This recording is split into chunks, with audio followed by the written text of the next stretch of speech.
노도부대 보병 제2사단 이야기 42 현리전투 뒷이야기. 중공군의 5차 공세 전체를 놓고 보면 유엔군과 한국군의 승리이지만 현리의 국군 제3군단만 떼어서 생각하면 아군의 참패였습니다. 또한 군단 하나가 역사 속으로 사라지게 된 사건이었죠. 물론 훗날 제3군단은 부활하게 되지만 현리 참패는 제3군단 역사의 아픈 기억일 수밖에 없습니다. 많은 사람들이 현리에서의 참패에 대해 군단장이었던 유재흥 소장의 책임을 이야기합니다. 미 제8군 사령관 벤플리트 회고록에는 이런 내용이 있다고 합니다. 유 장군, 당신의 군단은 지금 어디 있어? 잘 모르겠습니다. 당신의 예하 사단은 어디 있어? 모든 포와 수송 장비를 상실했단 말이요. 그런 것 같습니다. 유 장군, 당신의 군단과 예하 2개 사단을 모두 해체하겠소. 비관은 나와 함께 온 정일권 장군에게 전출 신고를 하도록 하시오. 그리고 정일권 장군은 최대한 폐잔병과 장비를 수습하도록 하시오. 유재흥 군단장의 우유부단한 모습을 보여주는 예화로 많이 회자되는 이야기입니다. 그러나 한편으로 유재흥 군단장으로서도 어쩔 수 없었다는 동정론도 있습니다. 오마치곡에는 미 제10군단 작전 구역 내였기 때문입니다. 앞서 말한 것처럼 미 제10군단장 알몬드 소장은 전투지경선에 대하여 과도할 정도의 원칙론자로서 그 이전에도 전투지경선 침범에 따른 강력한 항의가 있었다는 것입니다. 따라서 미 제10군단 전투지경선 안에 있는 오마치고개에 제3군단에서 쉽게 병력을 보내 점령할 수 없었고, 이런 상황에서 미 제10군단이 오마치고개를 쉽게 내주었기 때문에 제3군단으로서도 어쩔 수 없었다는 것입니다. 또 하나, 제9사단장이 후퇴 요청을 했을 때 유재흥 군단장은 미 제10군단장에게 상황을 물어보았으나 별 이상이 없다는 답변을 들었고, 이 때문에 제9사단의 철수가 늦어졌다는 것입니다.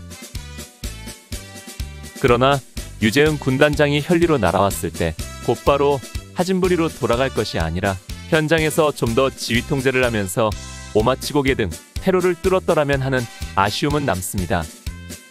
군단장이 날아가 버리자 그것을 본 병사들은 크게 동요했고, 차라리 현리에 오지 않은 것보다 못한 결과를 가져오고 말았던 것입니다.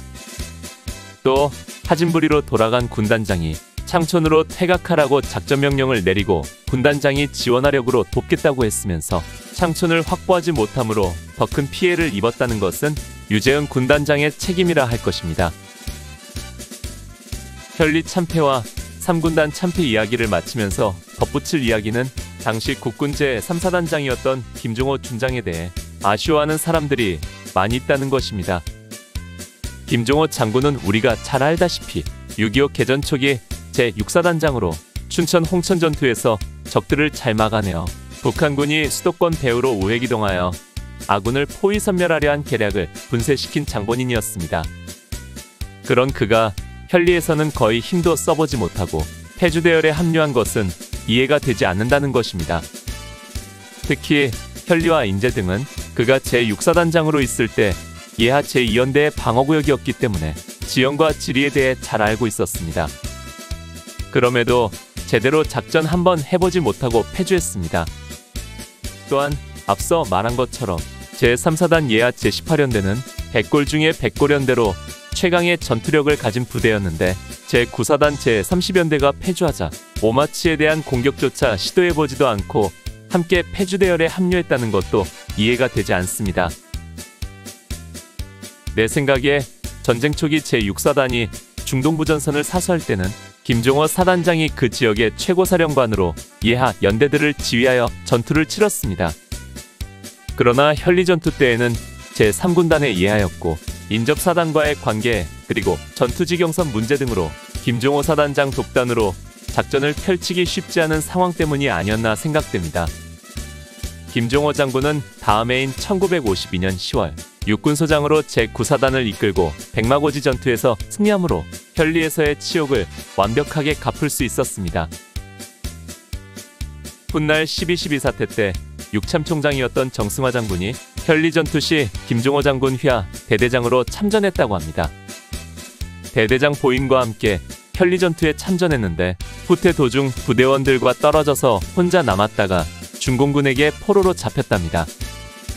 그러나 다행히 기회를 엿봐서 탈출했고 어느 화전민의 집으로 피신해서 목숨을 건졌다고 합니다.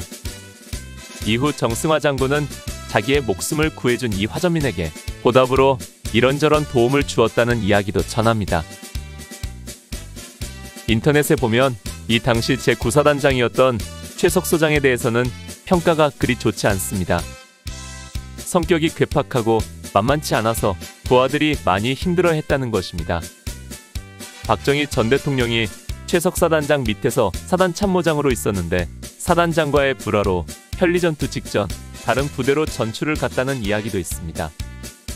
심지어 당시 김재규도 사단참모로 있었는데 사단장에게 대들다가 맞고 누워있는 것이 목격되기도 했다고 합니다.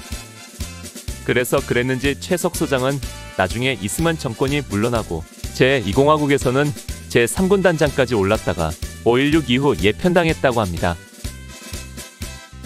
아무튼 중공군의 5차 공세는 실패로 돌아갔습니다.